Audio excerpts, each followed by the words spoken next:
जय श्री हरि राधे कृष्णा। तो आइए सुनते हैं ज्येष्ठ मास महात्म्य का अध्याय 16 और उससे पहले सुनते हैं ज्येष्ठ मास में सबसे ज्यादा सुनी जाने वाली धरती माता की कथा। एक माँ थी, उसकी एक बेटी एक बेटा, दोनों छोटे छोटे थे।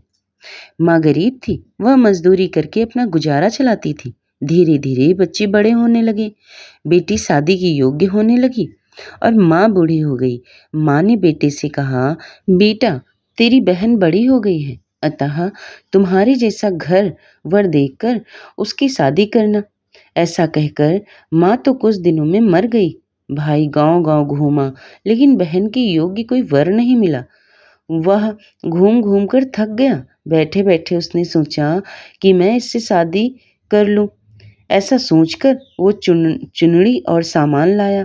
बहन ने कहा, यह सब सामान क्यों लाया है? भाई बोला, तेरी शादी है। मोहल्ले वालों ने बहन से कहा, तुम्हारा भाई ही तुमसे शादी कर रहा है। बहन ने भाई से पूछा, मेरी शादी किससे हो रही है? भाई कुछ नहीं बोला तो बहन समझ गई। उसने एक लोटा लिया, चुनरी ली और चप्पल पहनकर जंगल में रवाना हो गई। गाय की ग्वालों ने पूछा, वन में क्यों जा रही हो? वह कुछ नहीं बोली। वन में जाकर धरती माँ को पुकारने लगी। बोली, हे माँ, तू ही मेरी लाज रखना, नहीं तो अन्याय हो जाएगा। मैं क्या करूं? मुझे अपनी गोद में ले लो, नहीं तो यहाँ पर मर जाऊंगी। धरती माँ फटी तो बहन ने एक तरफ लोटा, चुनरी, चप्पल रख दी और धरती माँ में जाने लगी। इतने में दौड़ता हुआ भाई वन में आया और ग्वालों से पूछा कि उसकी बहन किस तरफ गई। ग्वालों ने कहा, तेरी बहन उधर गई है। बहन बहन पुकारता हुआ दौड़ा तो बहन धरती माँ के अंदर समा रही थी। थोड़े बाल बाहर दिख रहे थे। उसने बहन के बाल मुट्ठी में पकड़े और रोने लगा, बहन तू सत के लिए धरती माँ की गोद में समा गई। मेरी बुद्धि भ्रष्ट हो गई थी। माँ का वचन निभाने के लिए मेरे जैसा कोई वर नहीं मिला, इसलिए ऐसा विचार आया। वह धरती माँ ने सत्य के लिए बेटी को अपनी गोद में समा लिया। जो बाल बाहर थे वो दोब हो गए। तो यह थी धरती माता की कथा और इस तरह से बहन ने अपने सतीत्व को बचाया। और अब आइए सुनते हैं ज्येष्ठ मास महात्म्य का अध्याय 16, जिसमें आप सुनेंगी गंगा अवतीर्ण की कथा। स्कंद जी बोले, हे विप्रो, उसके पश्चात राजा भगीरथ निष्कंटक राज्य कर अपने पूर्व पितरों के समाचार सुनकर अत्यंत उदासीन हो गए और समस्त राज्य तथा कोष खजाने को अपने पितामह राजा सगर के अधीन कर उनकी आज्ञा लेकर दारुण तप करने के निमित्त तपोवन को चले गए।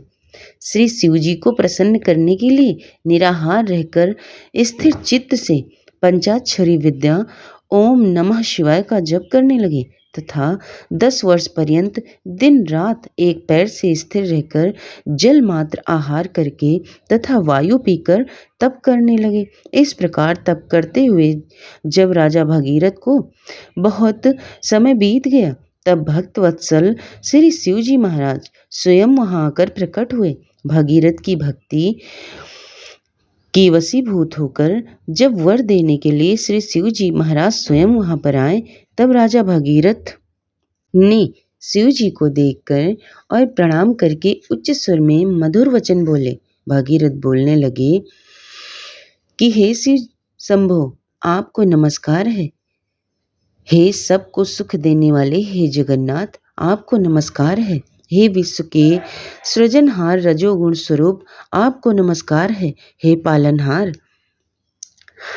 आप सत्व गुण स्वरूप, आपको नमस्कार है। हे सबके पालनहार, कर्मों के फलदाता, मुक्ति भुक्ति योग पदार्थ और मुक्ति के दाता, मन कर्म वचन स्वरूप ब्रह्मीभूत, आपको नमस्कार है। वायु को अंदर रोक कर ध्यानशाली योगी लोग जिस निरीह शंभु को देखते हैं, उन सदाशिव को सदैव नमस्कार है।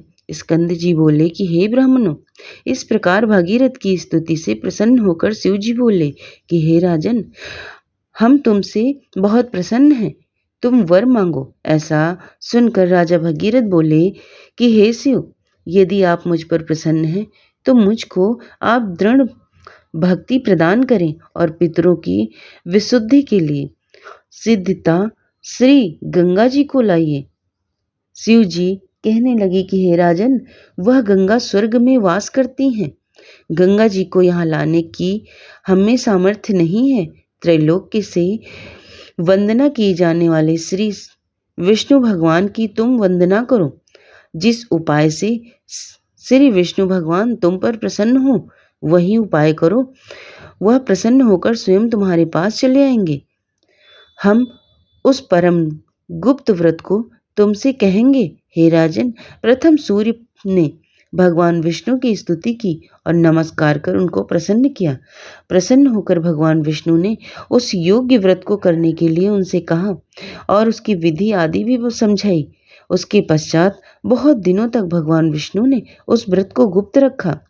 इस समय उस व्रत को मैं तुमसे कहता हूँ, तुम विधि पूर्वक उस व्रत को करो। ज्येष्ठ मास में प्रातःकाल उठकर विधि पूर्वक स्नान करो और त्रिविक्रम भगवान का पूजन करो। पंचाग्नि का सेवन, ब्राह्मणों को दही चावल का दान और श्रेष्ठ जलदान करो। इस प्रकार 1 मास तक व्रत करने से भगवान प्रसन्न होंगे और समस्त पापों को नाश करने वाली उस स्वर्गवाहिनी गंगा को लाएंगे। श्री शिव जी के वचनों को सुनकर राजा भागीरथ ने शिवोक्त व्रत को किया। उस व्रत के अनुष्ठान मात्र से श्री विष्णु भगवान राजा भागीरथ के समीप आ गए।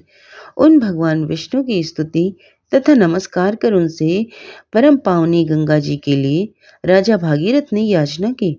विष्णु भगवान बोले कि हे भद्र भागीरथ, तुम मंदाकिनी के पवित्र तट पर तुम मेरे साथ चलो। वहां चलकर जप, हवन, स्नान, द्विज तर्पण और भक्ति युक्त चित्त से अनशन व्रत करो। इस प्रकार 1 वर्ष तक इस व्रत को करते रहो। उसके पश्चात वह गंगा तुम्हारे साथ चली जाएगी। भगवान विष्णु के वचनों के साथ मंदाकिनी के अंदर तट भाग में स्थित होकर विष्णु भगवान के कहे हुए व्रत का परम भक्ति से अनुष्ठान किया। तब श्री सर दिरागंगा जी प्रसन्न हो गई और राजा भागीरथ के सामने सुंदर नेत्रों वाली स्त्री रूप में प्रकट हो गई। यही त्रिप्रथा गंगा है। ऐसा जानकर भागीरथ ने इनकी स्तुति की और मंदाकिनी प्रसन्न होकर बोली कि हे राजन, तुम मुझसे वर मांगो। ऐसा वचन सुनकर राजा भागीरथ बोले कि हे भद्र, मेरे साथ पृथ्वी पर पितरों की मुक्ति के लिए चलिए।